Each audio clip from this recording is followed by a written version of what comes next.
Hey, listening squirrels! Chapter 5 of 8 Cousins is called A Belt and a Box.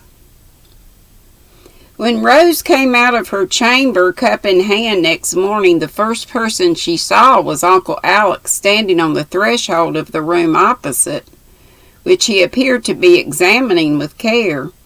When he heard her step, he turned about and began to sing. "Where are you going, my pretty maid?" "I'm going a milking, sir," she said. Oh my gosh. Turn off notifications. Do not disturb. I'm disturbed enough. "I'm going to milking, sir," she said, answered Rose, waving the cup, and then they finished the verse together in fine style. Before either spoke, a head in a nightcap so large and beruffled that it looked like a cabbage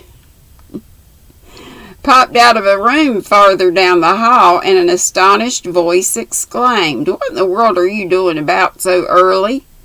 "Clearing our pipes for the day, ma'am. Look here, Auntie. Can I have this room?" said Dr. Alec, making her a sailor's bow.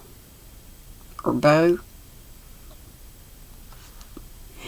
"Any room you like except sister's." "Thanks. And may I go rummaging around in the garrets and glory holes to furnish it as I like?" "My dear boy, you may turn the house upside down if you will only stay in it." "That's a handsome offer, I'm sure." "I'll stay, ma'am. Here's my little anchor, so you will get more than you want of me this time." "That's impossible. Put on your jacket, Rose. Don't tire her out with antics, Alec." "Yes, sister, I'm coming," and the cabbage vanished suddenly.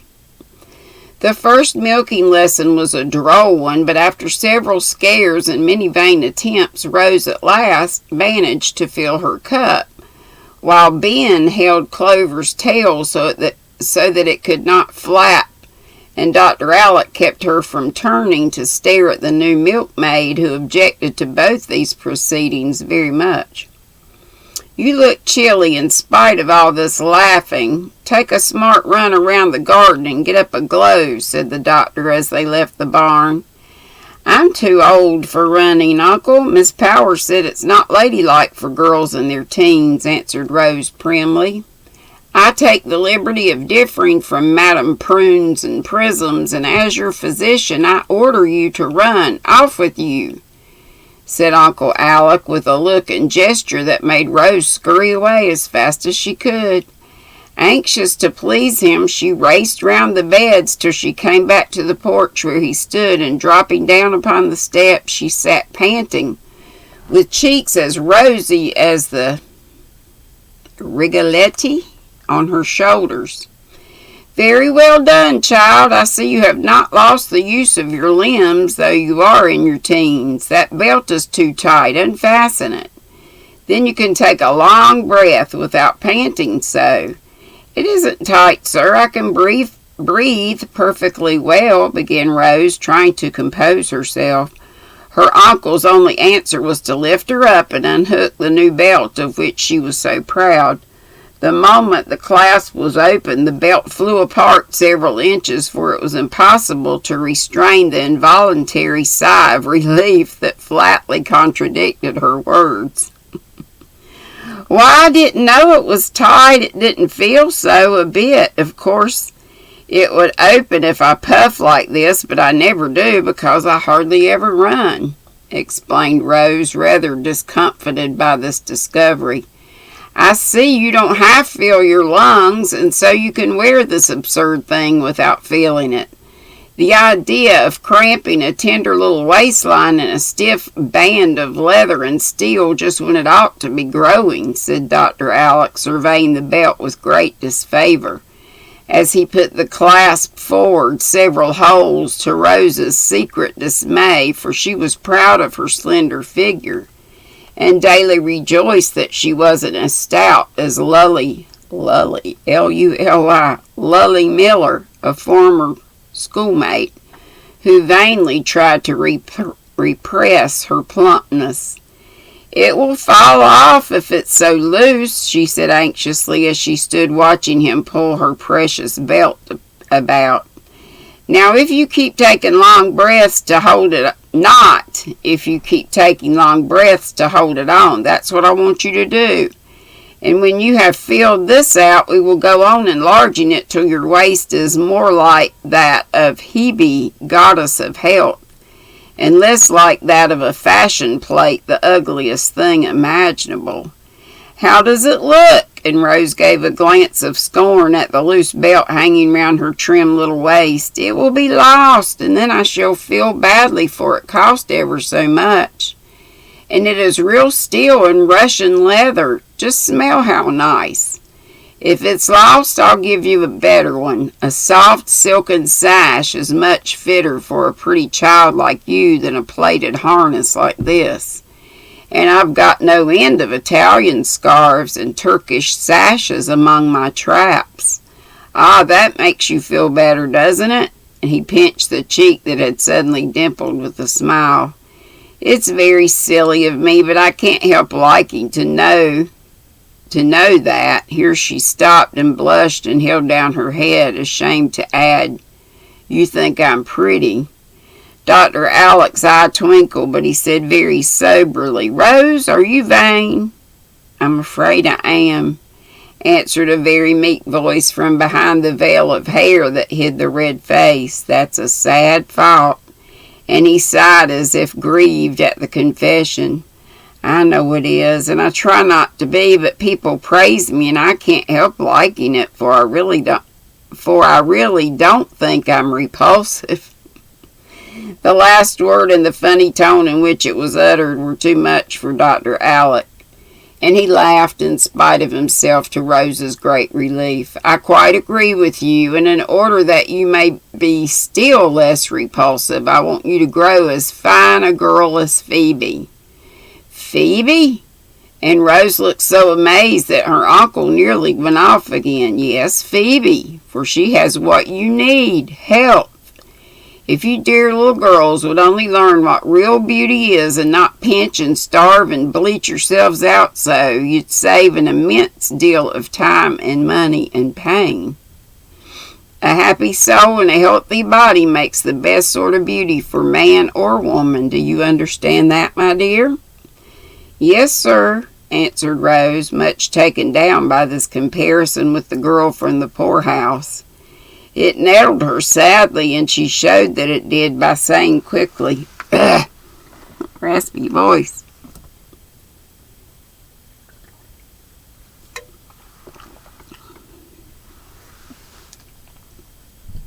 I suppose you would like to have me sweep and scrub and wear an old brown dress and go round with my sleeves rolled up as Phoebe does?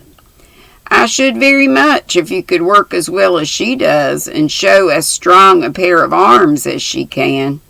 I haven't seen a prettier picture for some time than she made of herself this morning, up to the elbows in suds, singing like a blackbird while she scrubbed on the back stoop. Well, I do think you are the queerest man that ever lived, was all Rose could find to say after this display of bad taste. I haven't begun to show you my oddities yet, so just make up your mind to worse shocks than this, he said, with such a whimsical look that she was glad the sound of a bell prevented her showing more plainly what a little blow her little vanities had already received. You will find your box all open up in Annie's parlor, and there you can amuse her and yourself by rummaging to your heart's content. I've got to be cruising round all the morning getting my room to rights, said Dr. Alec as they rose from breakfast. Can I help you, Uncle? Asked Rose, quite burning to be useful. No, thank you. I'm going to borrow Phoebe for a while if Aunt Plenty can spare her. Anybody, anything, Alec. You will want me, I know, so I'll give orders about dinner and be all ready to lend a hand, and the old lady bustled away full of interest and goodwill. Uncle will find that I can do some things that Phoebe can't, so now, thought Rose with a toss of the head as she flew to Aunt Peace and the long-desired box. Every little girl can easily imagine what an extra good time she had diving into a sea of treasures and fishing up one pretty thing after another till the air was full of the mingled odors of musk and sandalwood, the room gay with bright colors, and Rose in a rapture of delight. She began to forgive Dr. Alec for the oatmeal diet when she saw a lovely ivory workbox, became resigned to the state of her belt when she found a pile of rainbow-colored sashes, and when she came to some distractingly pretty bottles of Attar of Rose, Attar. She felt that they almost atoned for the great sin of thinking Phoebe the finer girl of the two. Dr. Alec, meanwhile, had apparently taken Aunt Plenty at her word and was turning the house upside down. A general revolution was evidently going on in the green room, for the dark damask curtains were seen bundling away in Phoebe's arms, the airtight stove retiring to the cellar on Ben's shoulder, and the great bedstead going up garret in a fragmentary state, escorted by 3 bearers. Aunt Plenty was constantly on the trot among her storerooms, camphor chests, and linen closets, looking as if the new order of things both amazed and amused her. Half the peculiar performances of Dr. Alec cannot be revealed, but as Rose glanced up from her box now and then, she caught glimpses of him striding by, bearing a bamboo chair, a pair of ancient andirons, a queer Japanese screen, a rug or two, and finally a large bathing pan upon his head. "What a curious room it will be," she said as she sat resting and refreshing herself with lumps of delight all the way from Cairo. "I fancy you'll like it, dearie," answered Aunt Peace, looking up with a smile from some pretty trifle she was making with blue silk and white muslin. Rose did not see the smile, for just at that moment her uncle paused at the door and she sprang up to dance before him, saying, with a face full of childish happiness, look at me, I'm splendid, I don't know myself. I haven't put these things on right, I dare say, but I do like them so much. You look as gay as a parrot in your fez and kabaja, and it does my heart good to see the little black shadow turned into a rainbow," said Uncle Alec, surveying the bright figure before him with great approbation. He did not say it, but he thought she made a much prettier picture than Phoebe at the wash-tub, for she had stuck a purple fez on her blonde head, tied several brilliant scarfs about her waist, and put on a truly gorgeous scarlet jacket with a golden sun embroidered on the back, a silver moon on the front, and stars of all sizes on the sleeves. A pair of Turkish slippers adorned her feet, and necklaces of amber, coral, and filigree hung about her neck, while one hand held a smelling bottle and the other the spicy box of oriental sweetmeats. "I feel like a girl in the Arabian Nights and expect to find a magic carpet or a wonderful talisman somewhere, only I don't see how I ever can thank you for all these lovely things," she said, stopping her dance as if suddenly oppressed with gratitude. "I'll tell you how, by leaving off the black clothes that never should have been kept so long on a child, and wearing the gay ones I've brought. It will do your spirits good and cheer up the sober old house, won't it, Annie?" "I think you're right, Alec, and it's unfortunate that we have not begun on her spring clothes yet, for Myra thought she ought not to wear anything brighter than violet, and she's too pale for that.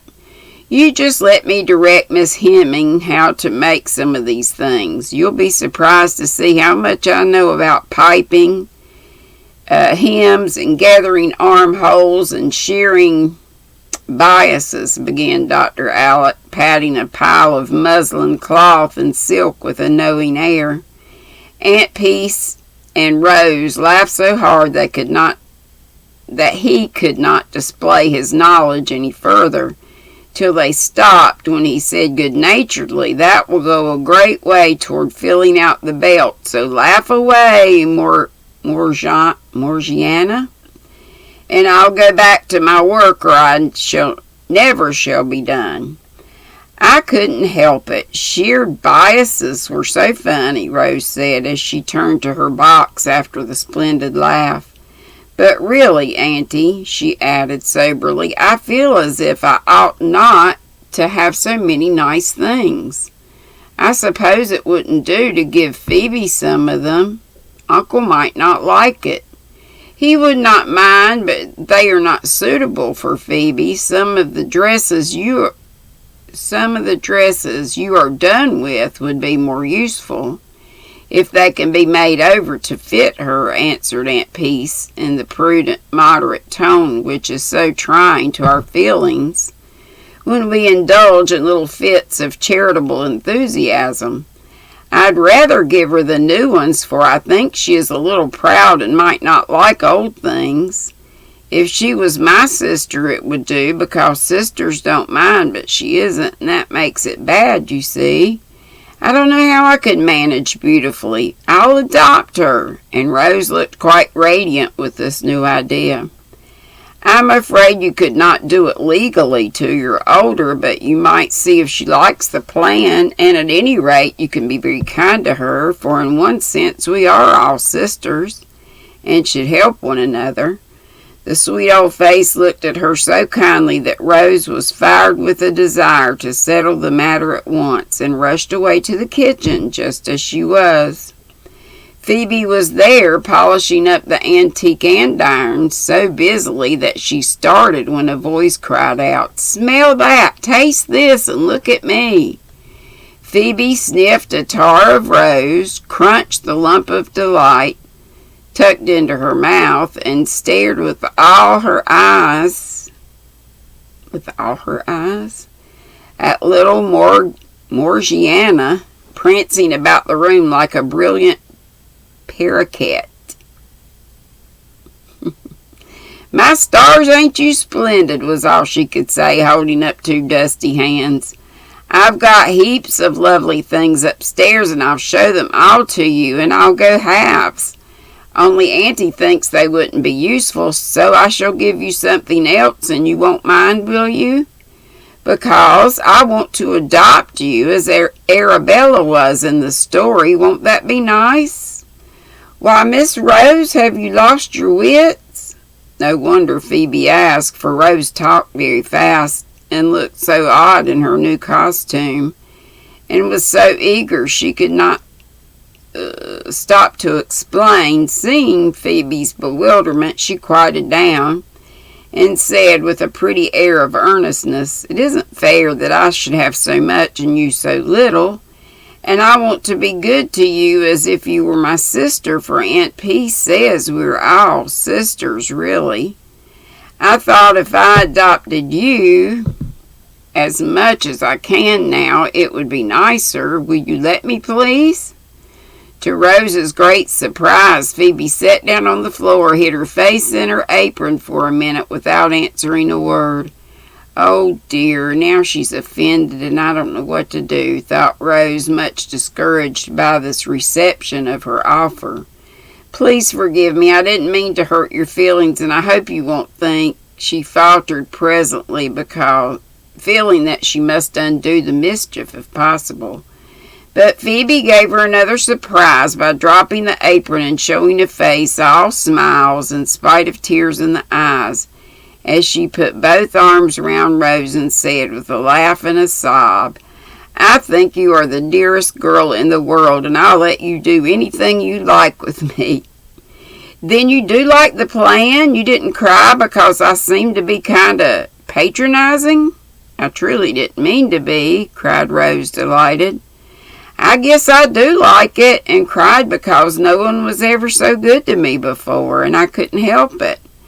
As for patronizing, you may walk on me if you want to, and I won't mind, said Phoebe in a burst of gratitude, for the words, "We are sisters," went straight to her lonely heart and nestled there.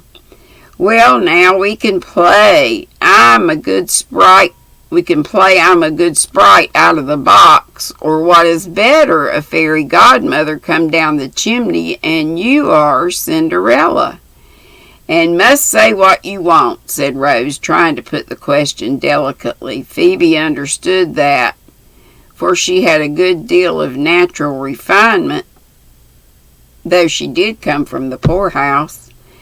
I don't feel as if I wanted anything now, Miss Rose, but to find some way of thanking you for all you've done, she said, rubbing off a tear that went rolling down the bridge of her nose in the most unromantic way. Why, I haven't done anything but given you a bit of candy. Here, have some more and eat 'em while you work, and think what I can do. I must go and clear up, so goodbye, and don't forget, I've adopted you. You've given me sweeter things than candy, and I'm not likely to forget it. And carefully wiping off the brick dust, Phoebe pressed the little hand Rose offered warmly in both her hard ones, while the black eyes followed the departing visitor with a grateful look that made them very soft and bright. And that's it. What a cute chapter. No, there we go. Finally got a bookmark. Tomorrow we'll read Chapter 6, Uncle Alec's Room. I'm curious to see what all he's got in there. Love y'all. Be sweet. Don't be ugly. Have a good Sunday and a good day off if you're off tomorrow. But remember the reason for Memorial Day. For our fallen soldiers from all branches of the military, and to their families. Thank you, sweets. And I already said that. Love y'all. Bye.